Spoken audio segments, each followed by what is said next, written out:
బాబయ్య ఎంత కావాలి? 3 రోజులుగా ఏం తినలేదు తాగలేదు. ఒక 100 రూపాయలు ఉంటే దానం చేయి బాబయ్య. ఓ అవునా, ఈ 1000 తీసుకో, ఖర్చులుకుంటది. అబ్బా ఏమి దానగుణమయ్యా, నీ దానగుణం నీ మొహం చూస్తుంటే నీకు ఒకటి ఇవ్వాలనుంది.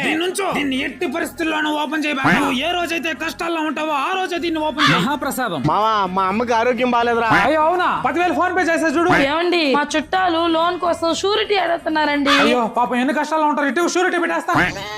సహాయమే కదా, నేను చేస్తానులే. తీసుకోండి తీసుకోండి తీసుకోండి. సార్ మీరు షూరిటీ పెట్టి ఎగ్గొట్టారు, డబ్బులు మీరే కట్టాలి సార్. సార్ ఈఎంఐ అప్పు కట్టండి. ఈఎంఐ స్కూల్ బిల్ వచ్చేసింది, మొబైల్ బిల్, చదువుకున్నావు, సిగ్గులేదా? నువ్వు కష్టాల్లో ఉన్నప్పుడే దీన్ని ఓపెన్ చెయ్యి.